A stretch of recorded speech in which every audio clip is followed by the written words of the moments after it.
Sony's looking to recreate their failed games as a service push from the PS3 era with the PS5. Here we go. So it looks like Sony is going to spend more money on live service games.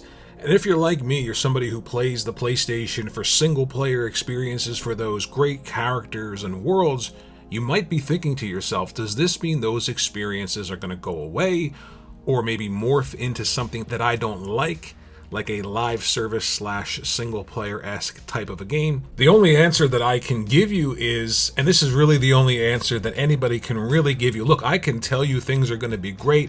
I can tell you PlayStation is going to spend just as much money to create these amazing experiences that we're used to, and then spend just as much money to create these amazing live service games as a service type games, but no one knows that for sure. And the one thing that we can look to is whenever corporations start to dip their toe into these long monetization games, the creativity just drops off severely, and we're left with these shells of games that they're not quite single player, they're not quite live service, or they're just these multiplayer-esque experiences where you really don't do anything except feed into this feedback loop of shoot, kill, start over again, shoot, kill, start over again, maybe spend some money, whatever it is that they put into the game to keep you engaged. They want to pull as much money as they possibly can out of you.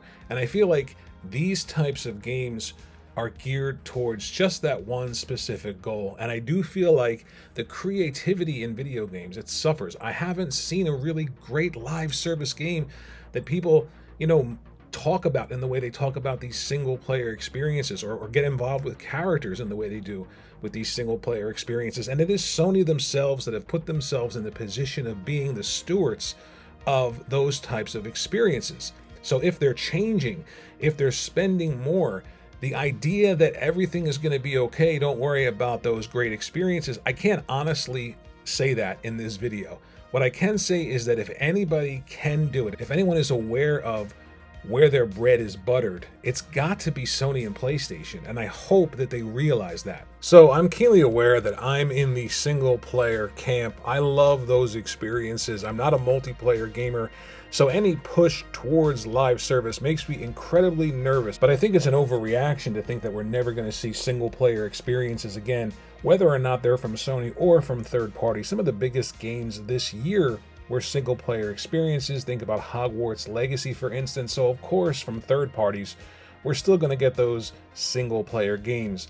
But I just want to make sure that Sony doesn't allow that hyper-focused approach to monetization and the way that it, in my opinion, degrades that creative process for those really deep emotional experiences, those connections that you can have with characters and worlds that only video games can really give you. I want to make sure that that doesn't somehow disappear. And it does worry me when I see this push and this leaning towards that style of creativity. At the end of the day, things are definitely changing. And with the current crop of PlayStation exclusives going to PC, yes, it's a year or two later, and it doesn't bother me at all because I'm not a PC gamer.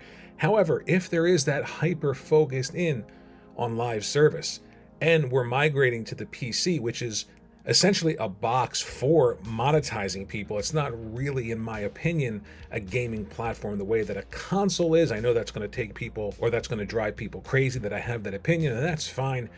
But if we're all pushing towards that, even if it's a year or two later and Microsoft is doing it day and date, at some point, something has to give. And I don't want that to be those really deep, creative single-player experiences. Let me know what you think in the comment section below about this. Should I be worried about PlayStation and its future, or is this just me being a worrywart? Thanks for watching. Think about liking and subscribing, and I will see you in the next video.